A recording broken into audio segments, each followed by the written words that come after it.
Tower Defense Simulator recently made a collaboration event with Please Donate, giving us a new game mode to play, with all sorts of new enemies. This event has a final boss of Hazem, the creator of Please Donate. But anyways, beating this event was split up into two parts, easy and hard mode.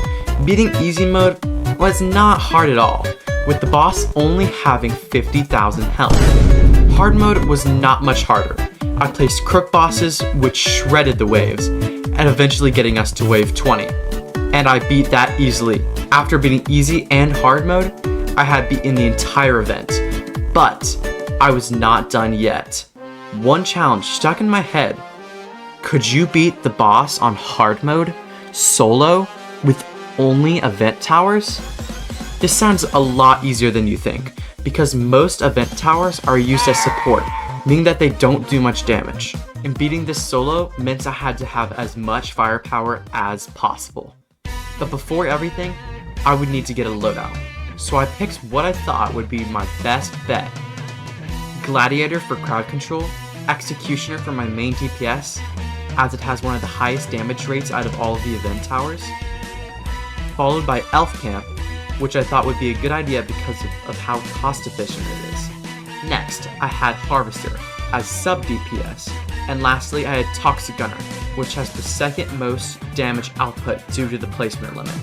So, I was ready. Like and subscribe, and let's get into my first game. I started off the early waves with Executioner, which should deal with the hordes of enemies. So far, everything was going well. I slowly upgraded my Executioners and even placed down an Elf Camp. On wave 8, my defenses was lacking, almost leaking, but I was able to pass it. Everything was going well, until on wave 13, there were some very fast and very big enemies that I didn't have enough DPS to take down, and I lost. In the next game, to combat this hard wave, I would switch out Gladiator for Chiroblaster, which should slow them down enough to take them down. Eventually, I got back to wave 13, and my plan worked out perfectly. From that point on, the waves went by, eventually getting me to wave 20, where the boss spawns. Unfortunately, I lost to the boss, having over half of its health left. These event towers were the strongest ones in the game. If I wanted to beat this, I would have to have some sort of support. So, the next game, my loadout would be Executioner, Elf Camp, Toxic Gunner, DJ, and Commander. This loadout should give me a much better chance of winning. Everything went well, and I passed one of the hardest waves, 8, due to Toxic Gunner's slow effect. Now on wave 13, with DJ, this round was not a problem, marking the last hard wave before wave 20. So far, the rest of the game, I upgraded Elf Camps and got down a Commander chain.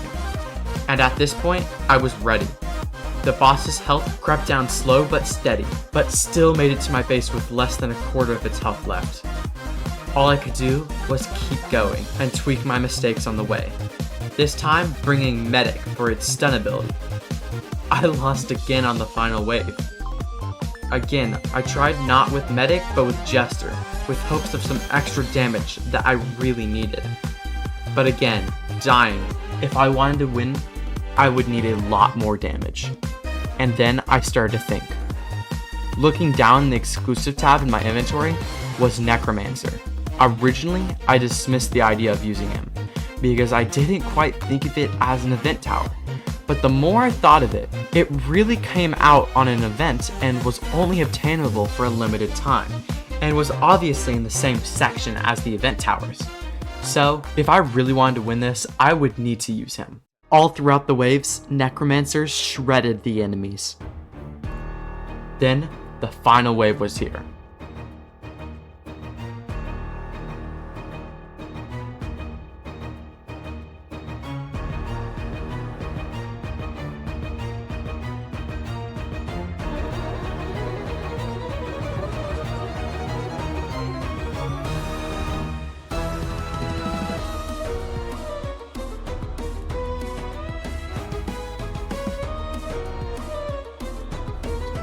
I beat him, with exclusive towers only. Thank you all for watching, like and subscribe, and watch this video here. See you all in the next one.